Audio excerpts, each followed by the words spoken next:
Good morning, everybody. Welcome to Arise with Sally Goodwin this morning. It is so good to be here on this beautiful Friday morning. It is a public holiday in South Africa, our day of reconciliation.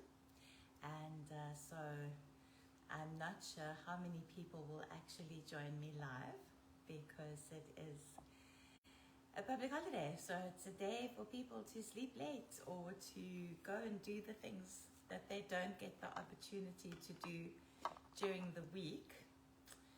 I have, as some of you may know, those of you who've been watching regularly.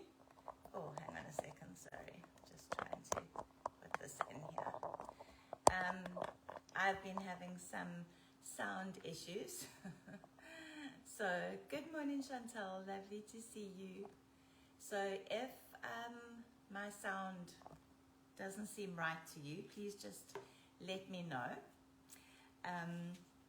But I'm trusting that I have resolved those. Good morning, Debbie.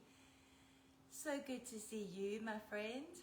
I'm trusting that I've resolved the sound issues. I'm hoping that I have. But if I haven't, then please feel free to let me know. Welcome, everybody. Welcome on this beautiful Friday morning to Arise with me, Sally Goodwin. It is so good to see all of you.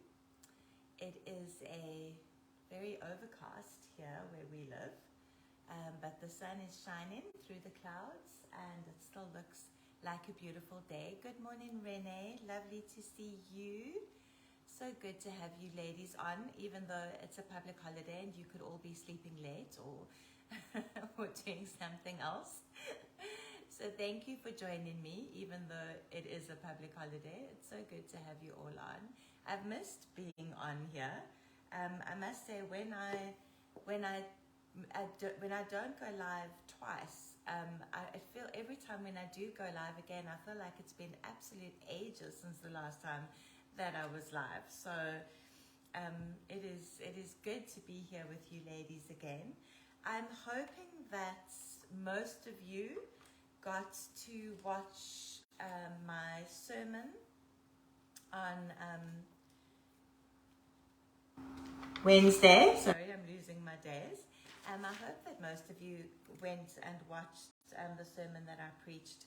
I know it feels like there was such a lot. Like it just felt like God had so many things that He wanted me to speak about, and I was trying to put them all into one sermon. And it was, I'm not quite sure how well I did, but I hope that you went and had a listen to it because it was such an important, message for where we are, and for going into 2023. And just, so if you didn't watch it, then please, good morning, Evelyn. Lovely to have you on again. So good to see you. If you didn't get a chance to watch it, please go and watch it. I posted it on my Facebook page on Wednesday morning, and it's called Burning Ones. And it's not a video, it's audio, so you just watch it via SoundCloud or whatever. Good morning, Bertha, my beautiful friend. Lovely to see you. Yes, so please go and watch that because it just was a message that was really burning in my spirit, and I probably could have preached about 3 messages out of that one message, and we will probably revisit some of those things that I said before. Oh, thank you, Renee. Thank you so much. Because it was just such I felt like it was just actually just an incredible time for now, just an incredible message for now, particularly for where the church is at in terms of, the structure, the religious organization called the church, and then also in terms of where the church is at, in terms of the body of Christ. So it felt like it was just very pertinent to all of that. And some of the things that some of the things that I quote, for example, the fact that historians are saying that Christianity in the 2020s or 2000s has become a lifestyle choice rather than a foundational truth. You know, some of those things aren't meant to be doomy and gloomy. You know, they are actually... Okay, so the sound is still doing its thing. All right, okay. Chantal, thank you for letting me know.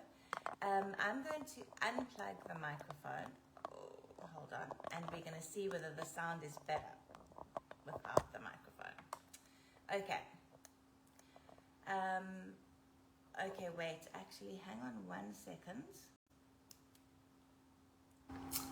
Let me try something else. Sorry, ladies. I know that this is really frustrating, but I need to. Good morning, Jolene.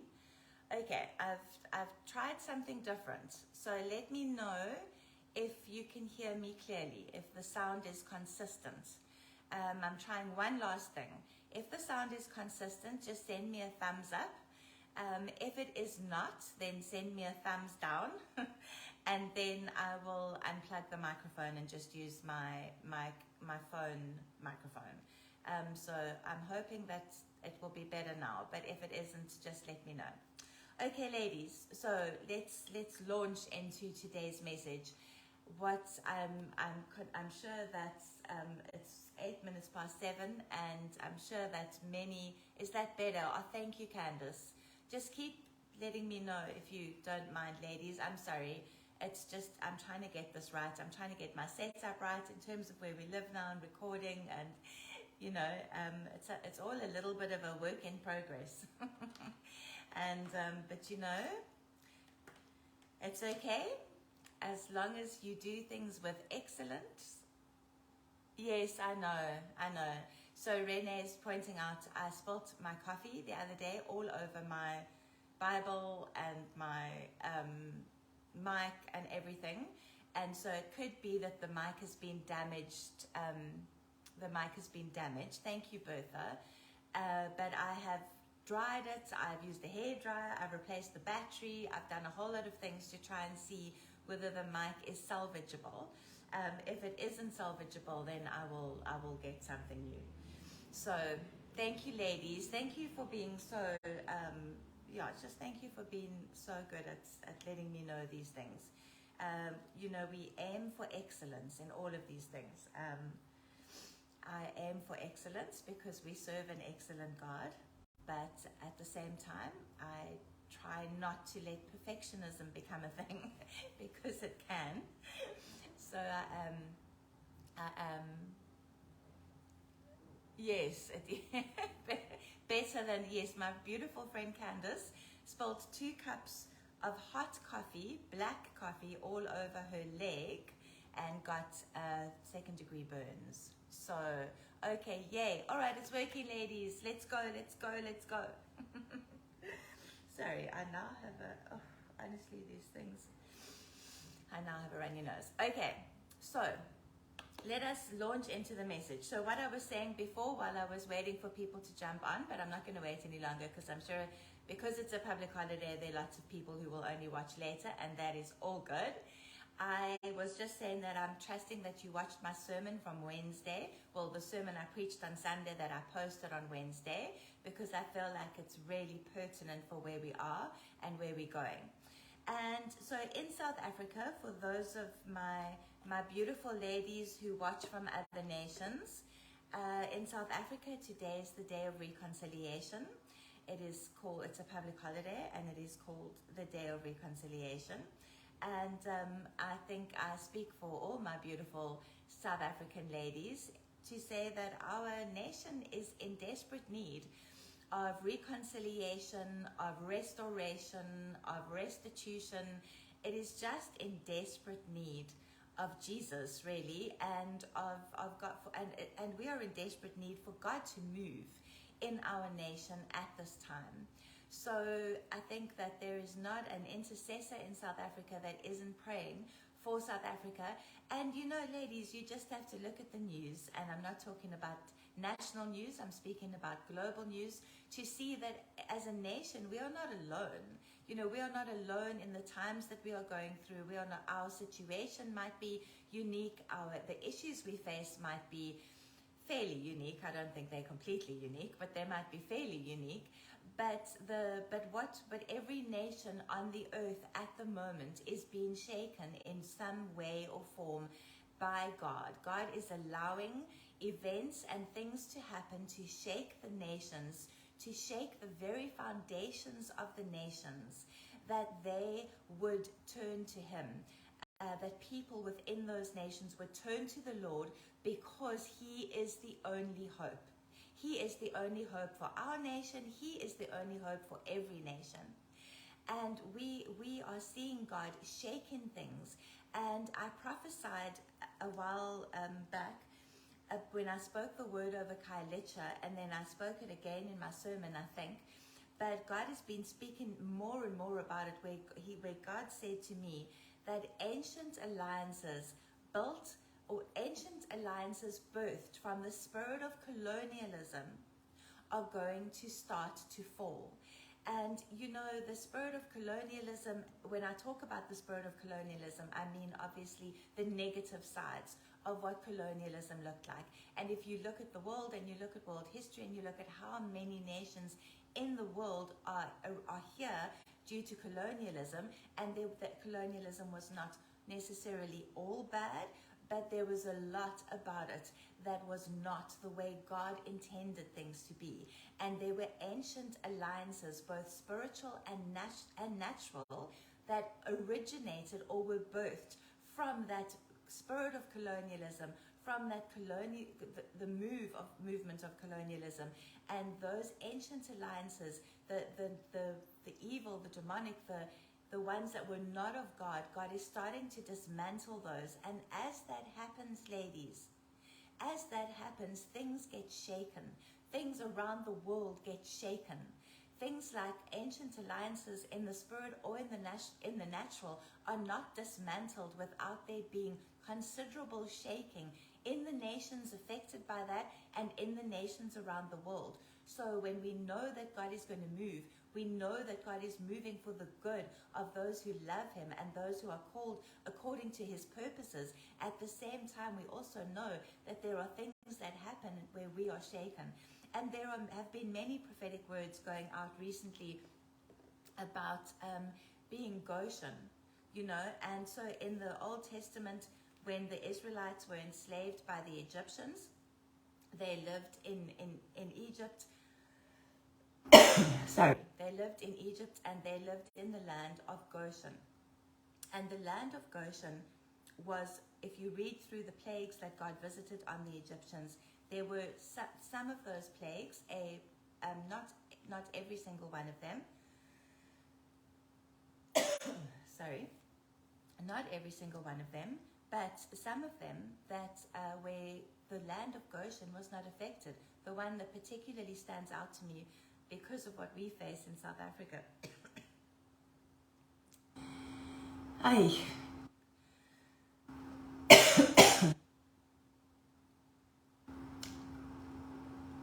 Father God, I just come against anything that is trying to prevent this message from going out.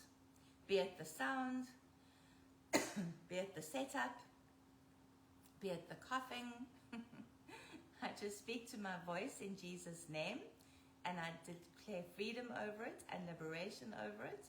And I speak to everything technologically, and I just speak the Spirit of the Lord. I cover the technology, my throat, and my voice with the blood of the Lamb in the name of Jesus.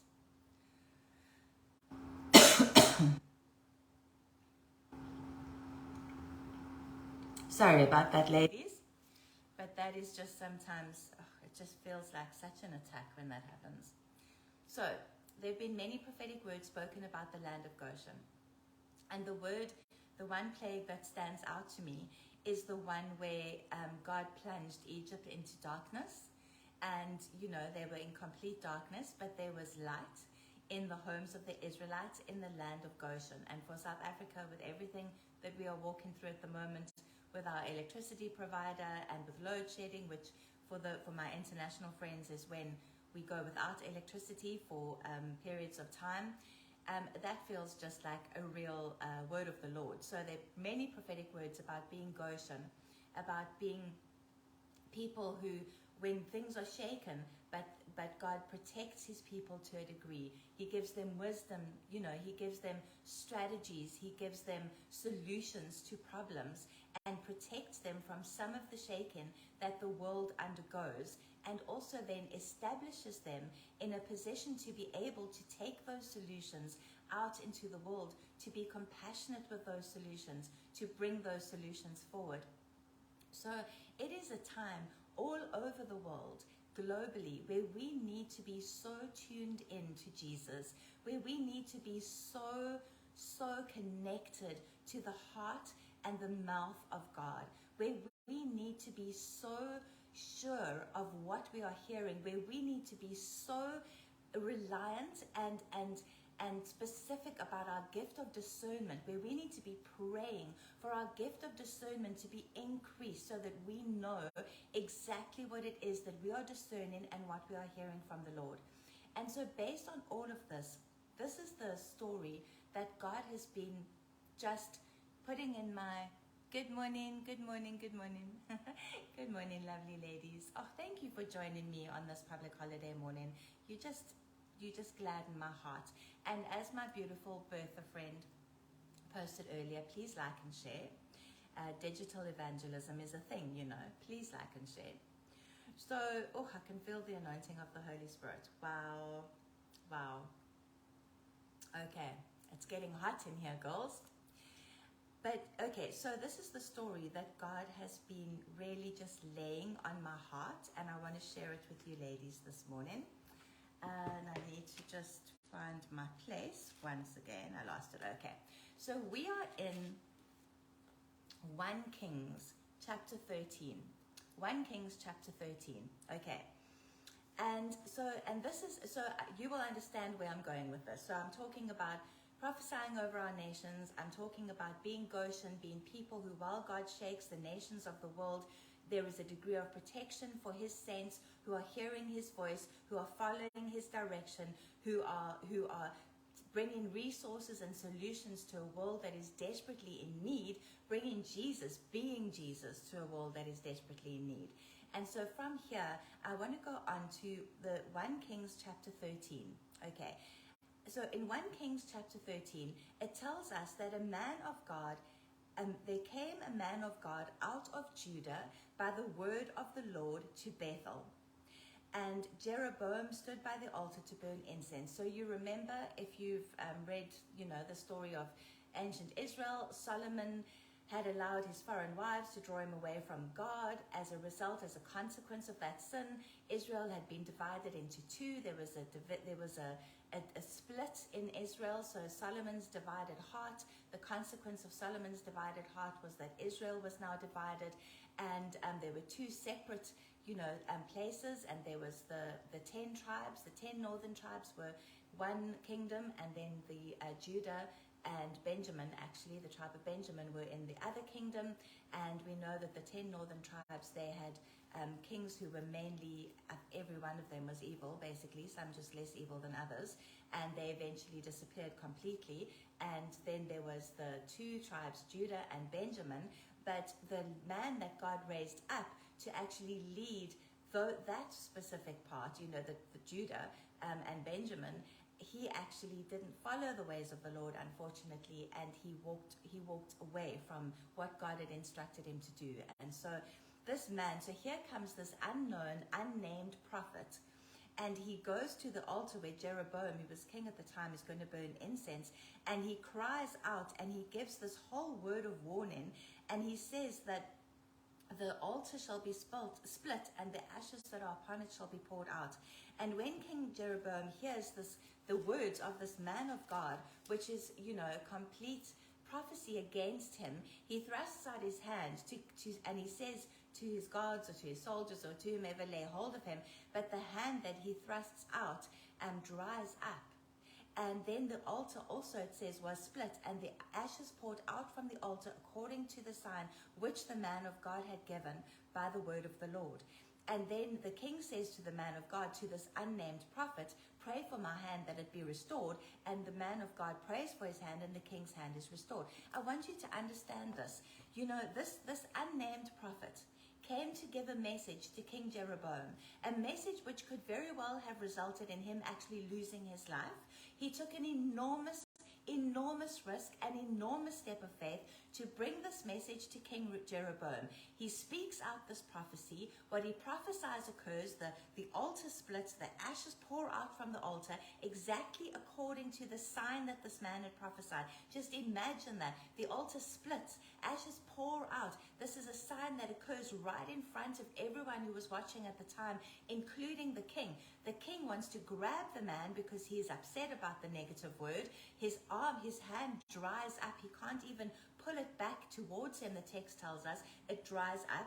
He then asks this unnamed prophet to pray for him. The unnamed prophet prays for him. His hand and his arm are now healed. Then he asks them, so just, I want you to pay attention to these incredible signs and wonders that have happened, to the incredible faith that this man walked in to step out and deliver the message God had called him to deliver, knowing that there was a chance that he would actually be killed or something. He took his life in his hands to bring this message, stepping out in faith to the Lord. He then again takes his life in his hands to pray for Jeroboam to be healed, and God heals him. Jeroboam is so blown away by all of this that he asks the man to come with him and to have refreshments. Come and eat and drink with me. Come and, and that he will actually reward him. And in verse 8, the man of God says to King Jeroboam, even if you give me half your house, I will not go in with you. I will not eat bread or drink water in this place. Verse 9, the man of God tells Jeroboam, I was commanded by the word of the Lord. You shall eat no bread or drink water or return by the way you came. So God has given this unnamed prophet this word, okay, for the king, for the kingdom. He has given him this incredible sign and wonder that the prophet speaks out and then it actually happens. He then enables this unnamed prophet to heal King Jeroboam. And part of the word, part of the command, part of what God has told this man is you cannot eat or drink there, and you need to come home a different way. So this man, this unnamed prophet, has this whole set of instructions from the Lord, and he has seen with his own eyes the fulfillment of the sign and the wonder that God told him to prophesy. Okay, so now he does all of this, and he starts to go home by a different way. Verse 11 tells us that there is an old prophet who lived in Bethel. And his sons came and they told him everything that had happened with the man of God that day and with the king. And the father says to his sons, which way did the man go? And the sons tell him, and he says, saddle up my donkey, I'm going to go after him. And so he goes after this unnamed prophet, this man of God. And he says, and he finds him sitting under an oak tree, and he asks him if he is the man of God coming from Judah.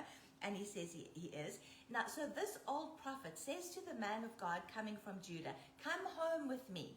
Come and eat and come and drink, etc., etc.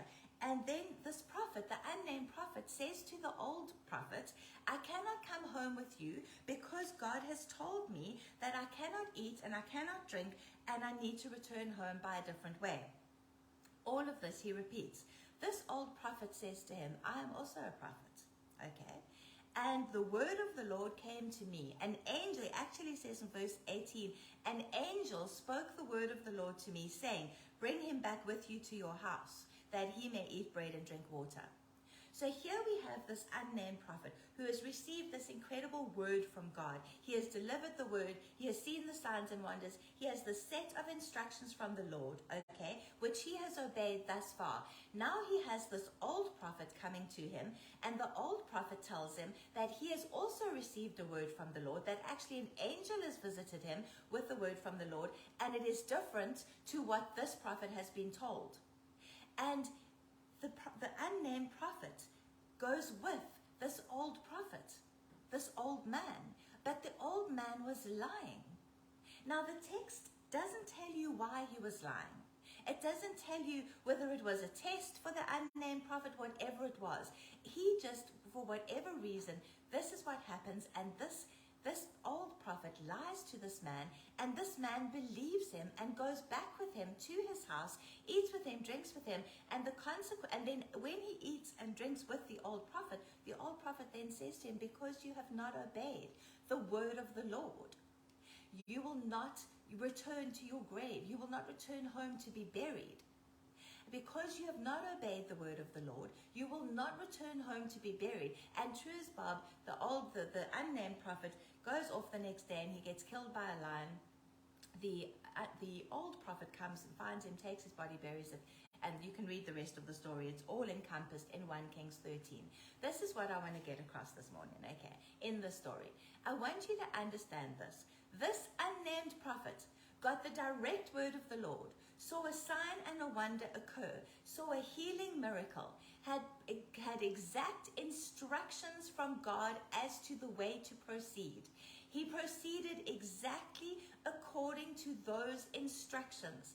Then, so he has heard all of this directly from God. God has told him all of these things directly. He has had a direct revelation from the Lord regarding what to do, what to say. He has taken his life in his hands. He has stepped out in faith, and he has gone and he has been obedient to the word of the Lord. And then another prophet comes and says to him, no, but God has told me something different. And he doesn't even appear to, according to the text, he doesn't even question the old prophet. He just believes him and goes and follows him. And it just blows my mind, because I'm like, but dude, God spoke to you directly for all of this. Why would God suddenly have told somebody else what you must do? Why suddenly would God change his mind about what he has told you and give somebody else the instructions? If God has been able to give you all of those instructions up until this point, wouldn't God himself have said to you, okay, you know what, those last 3 things I told you to do, eat no bread, don't drink, don't return the same way home, we're going to change those up a little bit. But he doesn't even question the old prophet when the old prophet says to him, no, God has actually said it's fine, you can come eat and drink with me. He just immediately believes him and follows him. The text doesn't tell us that he sought the Lord on it, that he asked about it, that he did anything. He just believed him. And ladies, this is where I'm going with all of this morning. How often do we hear from God? How often do we hear directly from the Lord about something? Something for ourselves as individuals, something for our community, something for our church, something for our nation. We hear from God, and we start out walking and outworking that word. We start interceding about it. We start praying into it. We start decreeing and declaring it. We start taking the steps of faith that God is requiring us to take to actually outwork that word for him. We, in our own lives, in the lives of our families, whichever sphere of influence you might be in. And then somebody else comes and says, oh, but you know what? I heard something else. I heard something different. I heard God say X or Y or Z.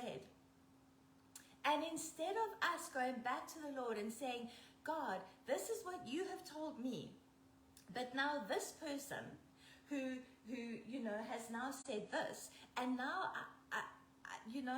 I don't know. What are you saying? Are you changing what you've told me? Is there something different? How often do we just go, oh, okay, it must be that. And then we just turn our attention away from what God is actually, the word, the prophetic word that God has given us to steward. Then we are distracted, or we are turned away by the words of other people. And the thing is that it is just the most amazing thing that this word, good morning, France. Good morning, my friend. So good to see you. My friend, we are speaking about praying over our nations and prophesying, but also over our own lives. So can we just think about this for a second? 1 Kings chapter 13. And so we have this prophet, this unnamed prophet who has heard directly from the Lord, who has risked everything to go and deliver the word to Jeroboam, who has followed God's instructions to the T, who has seen the altar split and the ashes spill out, who has seen King Jeroboam's arm dry up and has seen it healed. He has done all the things. And now he's on his way home. He's obeying the final 3 instructions that God gave him. Do not eat, do not drink, do not return home by the same way. He has forgone the reward that the king offered him. The king said, if you come to my palace, I will feed you, I will refresh you, I will give you a reward. He has forgone the reward. and he's following in instructions. And then some old prophet, the text doesn't tell us that they knew each other, just some old prophet. So possibly it was an old, it says in the text he was an old man, the old prophet. So maybe the unnamed prophet was a younger man. Maybe this was an old prophet and he had respect for him, or he respected what the prophet walked in, or he respected the calling on the prophet's life. None of those things are wrong. But the moment the old prophet said to him, no, but the word of the Lord came to me and it's okay, you don't have to do those things, he just follows him. He literally just drops whatever God has told him and follows him. And the consequences are dire for him. They are dire. Now, when the old prophet says to him, because you weren't obedient, it sounds like some sort of test. Why there would have been that test, I'm not 100% sure. But these stories are in the scriptures for us to learn from. These stories are in here for us to learn from. Old Testament, New Testament, I don't mind, but they are stories that we learn from. And this story, God has He has been bringing this story into my mind and bringing it into my mind over and over again. He has been raising it in my spirit over and over again. And I feel as though even for our nations, God gives us a word for our nations. He shows us a scenario for our nations. He shows us the destiny of our nation. And we get so excited about it, and we start telling people this is what we've seen, and we start interceding into it, and we start moving forward in it. And then something happens in the natural that looks completely opposite to the picture God has given us, to the vision God has given us. Something happens in the natural that is the complete opposite of what God has shown us, and we just drop what God has told us. We just are like, oh no, we must be wrong. Or somebody comes to us who is maybe more respected, maybe they have a bigger following, maybe they are involved in spheres of influence that we are not involved in, and we share the word that God has given us, and that person is like, no, that's not what God has showed me, and God has showed me X or Y or Z. And then we're just like, oh, okay, no, I must be wrong. How many times do we say that to ourselves? I must be wrong. I must have missed it. I obviously didn't hear God correctly. Without actually asking God to tell us what, do we even just take the time to sit with the Lord and say to the Lord, Lord, this is the word you gave me. I totally believe that this is the word you gave me. This is what you have prophesied. This is what you have told me to do. Now this has happened. This thing in the natural has happened. This respected person has told me this. This one has prophesied that. This apostle has said that. This church has said that. This governmental authority has said that. All of those things are not in line with what you have showed me. What am I supposed to do with this, Lord? Am I supposed to persevere and push through in the word that you have given me? Or am I supposed to recognize that you have shifted things or changed things, or you are going a different way? If God is able to speak directly to you in the beginning to tell you something, He is able to carry that through right to the end and speak directly to you right through to the fulfillment of whatever He has told you. If God has told you something directly, unless you are walking in disobedience to what God has directly told you, why would He then give somebody else revelation if He could just give the revelation directly to you? Now, don't hear what I'm not saying. I have nothing against wise counsel. I have nothing against checking your prophetic words with people whose hearts are knitted to yours, who are for you, not against you. There's nothing wrong with that. There's nothing wrong with having a word and submitting it to somebody who is, a mentor or in authority or whatever, to check that what God has told you is actually you hearing it correctly. There is nothing wrong with that. There is nothing wrong with wise counsel. There is nothing wrong with being sure that you are hearing the Lord before you step out in what He has said. But once you are sure, once you have received confirmation, and some of us wait for 55 confirmations before we do it, once you have received those confirmations, once you have received the word of the Lord, and you step out in what He has called you to, then surely going forward from that, He can also tell you if things are changing directly.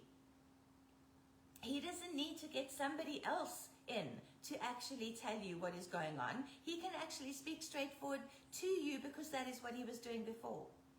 And I just feel like, particularly in our nations, with our nations, ladies and gentlemen, you know, we see I see the destiny for South Africa. I see God's destiny for South Africa. I see God's destiny for Africa. I see it. God said to me, Africa will be the Joseph to the nations. They will have the keys to the storehouse. They will take solutions into the world. When a world that is lost and dying and searching for answers, Africa will hold the keys. And that is what God has told me, not just one time, more than one time. Now I can look at what is happening in the natural. I can look at what other people are prophesying over my nation, over my continent, and I can be like, oh, okay, that's not what I'm hearing, so I'm just gonna leave it. Like, oh, obviously I'm not hearing God right because that one's saying that, and that's actually what's happening here, and so I'm not. Or I can be like, Lord, have you changed your mind about Africa? Have you changed your mind about South Africa?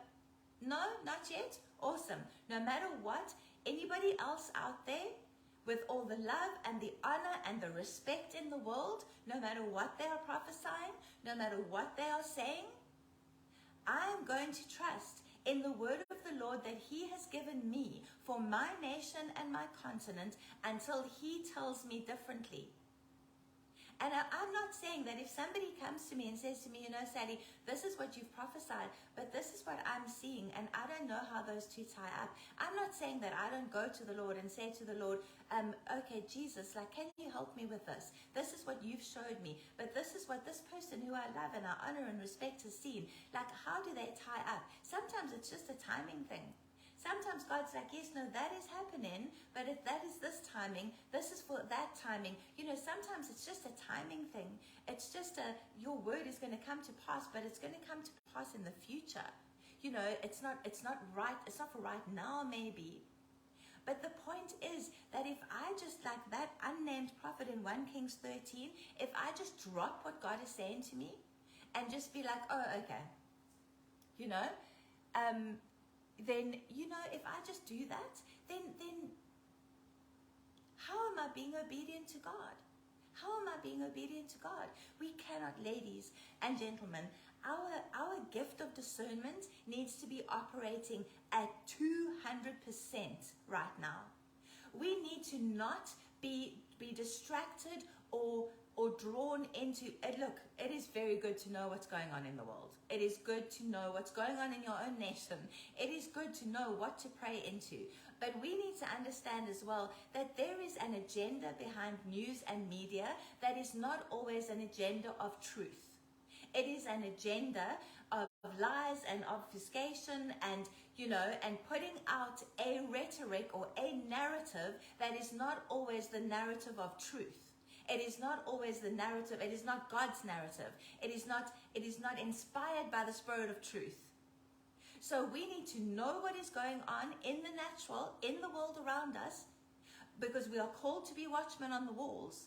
But at the same time, we also need to realize that not everything we read and not everything we hear and not every news story that is broadcast is truth.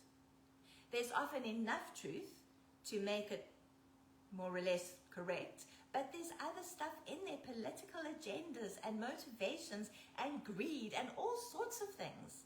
So we need to have a gift of discernment where we are so tuned into what God is saying over us as individuals, over our families, over our communities, over our church spaces, over our nations, over the globe. We need to be so tuned into what God is saying to us that we can see these things on the news. We can pick out the pearls of wisdom or the little bits of truth that are there, and we can leave the rest, and we can still decree and declare the destiny that God has showed us over those places and spaces.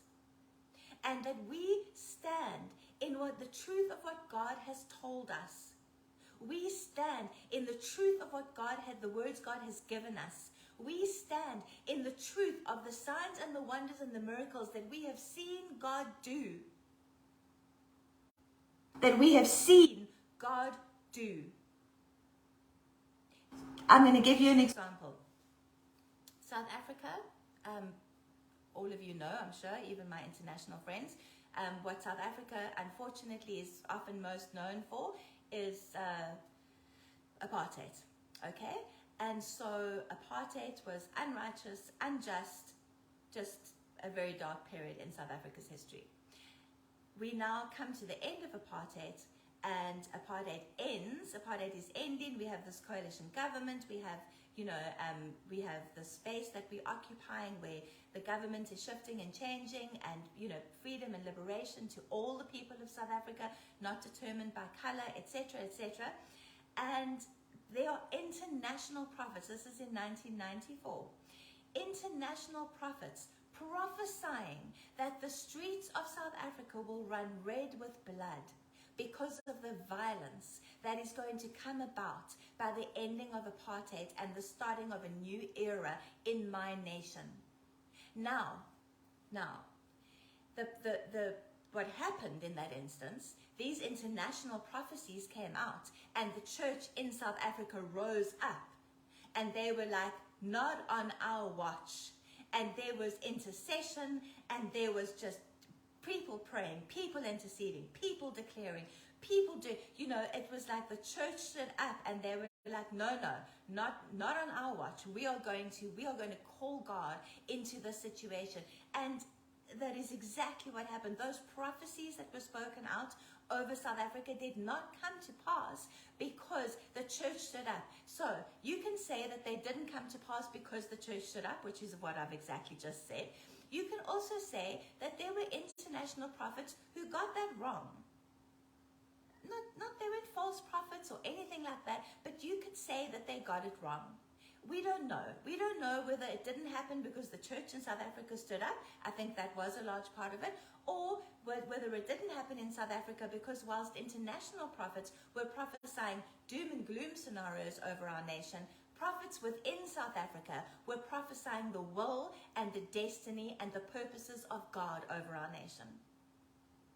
So what I'm trying to say is these were international, respected, revered in some instances, prophetic voices that we listened to prior to 1994 and we have listened to post-1994, and they have brought a lot of wisdom and a lot of good things out. But I have an issue with prophecies that are fear-mongering, prophecies that bring fear to people. And it's easy to prophesy something that brings fear to people when you sit in a different nation. So, if God has given you a word for your nation, if God has given you a word for your life, if God has given you a word for your community, your family, your church, and you know that this is from the Lord, and you have sat with the Lord and processed it, and you have sought wise counsel to know whether it is something that that is from God, and you have done all the things and been diligent and been wise in your handling of this word. You know this, you have this, you're speaking this out. Whatever happens in the natural, whatever other voices get added to the cacophony of voices that surround us these days, that say something different to what God has shown you, do not just drop what God has called you to do. Do not just lay that mantle down. Do not just lose faith in your ability to hear God, in the anointing that is on your life. Do not do those things. Go back to God. Seek the Lord. Say to him, God, have you changed your mind about something? Am I missing something? Is there something here that is going on? And if God is silent, it is often because he has already told you everything you need to know and he doesn't feel the need to repeat himself sometimes. Or if he says to you, no, you go. Or maybe he says to you, there's a slight adjustment, or pray into that as well. Bring that under what I've called you to do and pray into that as well. Do not just drop what God has given you. No matter who tells you that you are wrong. No matter who tells you that what you see you know, God gave me a picture years ago, years and years and years ago. I think I've shared it, where he showed me the continent of Africa as this enormous ship, and South Africa, you know, we're right at the bottom. South Africa was the rudder that steered the ship. You know, the rudder on a ship is a very small piece of equipment in light of the enormity, you know, the size of the actual ship. In relation to the size of the actual ship, the rudder is a very small piece of equipment, but it is completely, the ship cannot be steered without it. It cannot be, you know, the ship cannot go in the direction it needs to go without the rudder to steer it. And God showed me this picture of Africa as the ship and South Africa as the rudder. And he said to me, the fate of the African continent rests on the way, the direction South Africa takes. Because not that other African nations are insignificant. Hear me on this. Every single African nation is so significant. But we all are called to different things and to do different things within our continent. And so we have this South Africa that sits right at the bottom and gets to sort of steer things to a degree. And that is the destiny. And that was years ago. And I have not seen the outworking of that for good, particularly as yet. There have been some moments of hope, you know, where I've just been like, okay, I think, you know, is this it, Jesus? And then, oh, no, okay, maybe not. And we look at Africa and we're just like, oh my word, how is God going to use this continent? I have not lost faith in that word because God has not told me anything different since then. So I will still decree and declare that South Africa are going to be a nation who stand up and steer this continent in the direction God has called it to go, alongside, shoulder to shoulder with the rest of our African brothers and sisters, from the north, from the south, from the east, from the west. We will stand shoulder to shoulder and we will move the destiny of the African continent forward into the purposes and the plans of God. And whatever it looks like in the natural, whatever anybody else comes to tell us about things that could happen in our nation, that could happen on our continent, I am still going to stand on the word of the Lord that God has given me, because he has not told me that he has changed his mind. He has not told me anything different as yet. He showed me a picture in that same, oh golly, I must end off. Sorry ladies, I'm keeping you very long in this public holiday. In the same time that I saw that vision of the rudder and South Africa and Africa, he gave me this beautiful picture of this rainbow colored cloth that he draped over Table Mountain. You know, God made the rainbow, right? Okay, so anything apart from that is counterfeit. But we celebrate the rainbow because it is a sign of covenant with the Lord, and he uses the rainbow just as much today as he did in those days. Okay, so he showed me this rainbow colored cloth that he draped over Table Mountain, and he said South Africa will be an example to the world. A rainbow nation, example to the world, where every tribe and every tongue glorifies me in their own language and bows their knee to Jesus.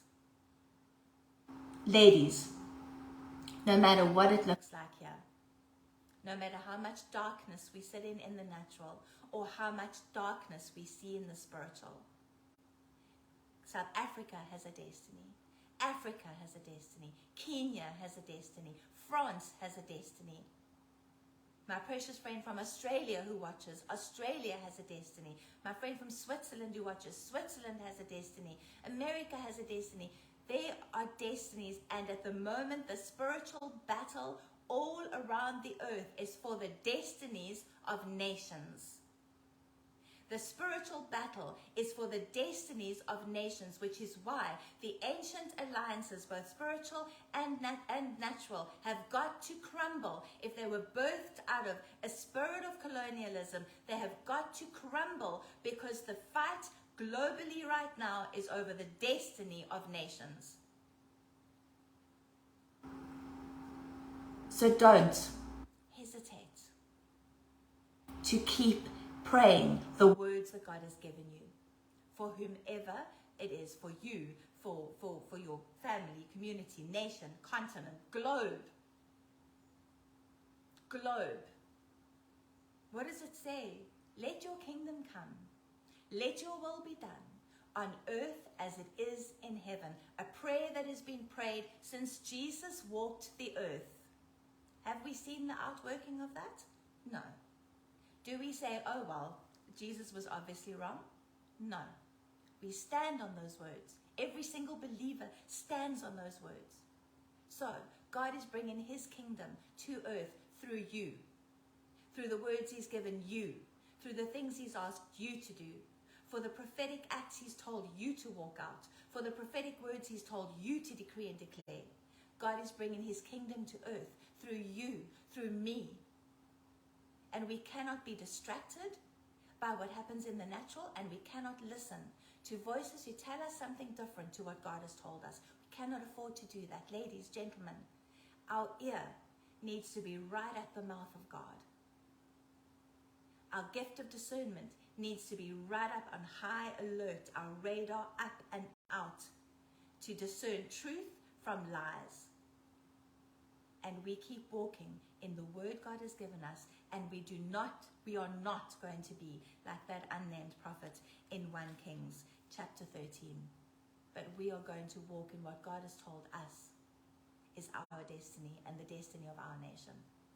No matter what it looks like outside, no matter what other more respected or more well-known voices say, we stand on what God has told us. We believe for South Africa.